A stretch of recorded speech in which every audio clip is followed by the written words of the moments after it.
everybody, Conrad here. Just wanted to do a quick review of our latest boondocking spot. We ended up, we're in Mexico.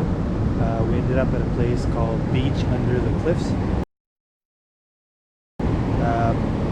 I don't even know if you can hear me. These waves are insane. It sounds like thunder. It sounds like it's super windy, big storm. The waves are about 10 feet tall at times, just crashing down, making a lot of noise. But it's not windy at all. It's an awesome spot. As you can see, I mean, the water comes right to the end. You can camp. We're 50 feet from the water, and as you can see, the cliffs continue along the beach. This whole section right here, I mean, you could fit a bunch of RVs or vans or whatever. There's the one camper over there that's fenced off, or assuming that's just private property. He hasn't been there all week. We had one van in that parking area last night. They left first thing in the morning. It's rocky.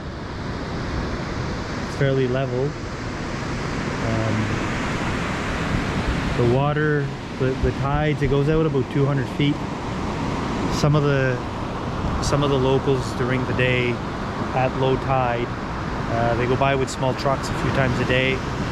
They seem to be hauling rocks. I don't know exactly where they're getting them or exactly where they're going with them, but it looks to be just for their work. Earlier this week we've had, there was dolphins. There's always a bunch of birds just diving to catch some fish. A few local fishermen. It's always something to see. Very quiet spot. As long as you can get in.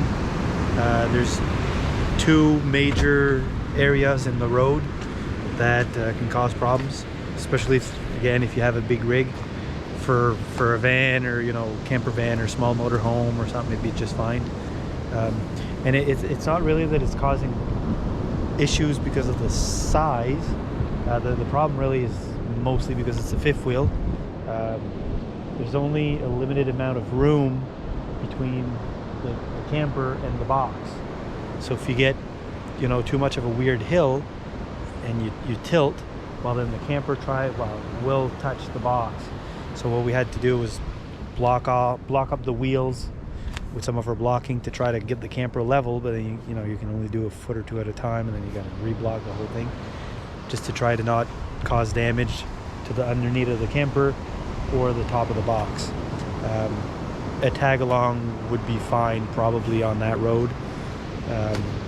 With just the ball, I mean, you can twist a lot more, so with no clearance issues.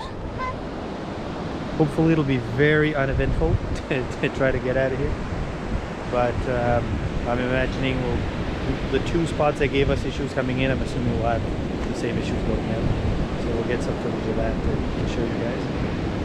Hope you like this review. If you did, like and subscribe, and we'll see how we can get out of here. So we're trying to get out, and this is what I was talking about. Very little clearance left. I actually opened up the tailgate because the tailgate actually sticks out a little higher, so that gives us a bit more room. The issue here is we're right over a hump, so the camper is sitting on one side of the hump is here, and the truck is sitting or starting to go on the other side.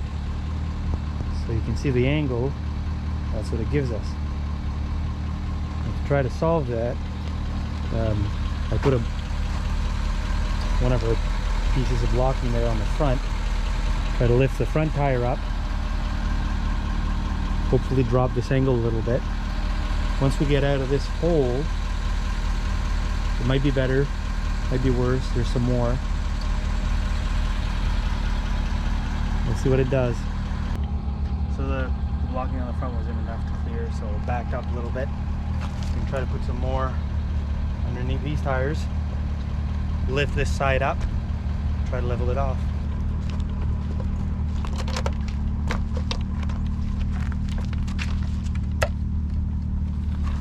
Doesn't always need much. Realistically, we're talking, you know, inches, half an inch. That's all you need, just as long as it clears. So we'll try to pull ahead a little bit more and a bit more blocking. This is basically what we had to do on the way in.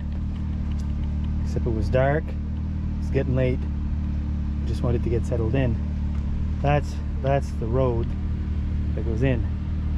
So like I said, the road itself is not really that bad.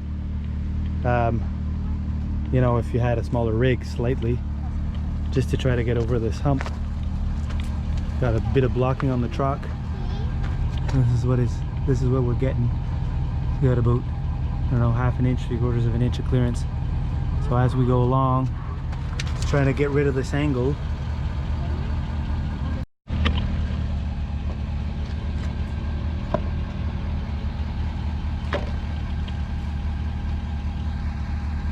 Well, we got through the first one. Bit of blocking that hole. I don't know if you can really see the hump on the camera. I'll back up, give you a better profile. So we had some blocking there, kept moving it as we went along. You can see that goes up, and it's not the fact that it goes up, it's because it goes up and back down. That's the problem. If it just one side, it'd be fine.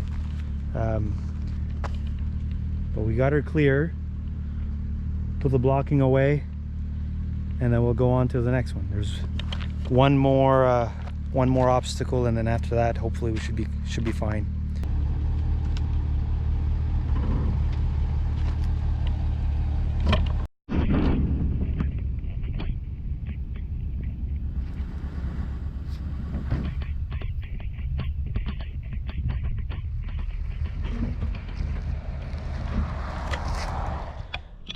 Well, good news. We were able to get out of that fun situation.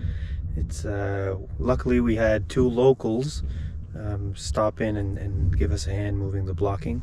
They were stuck behind us with no other way to get out, so it was either help or just wait.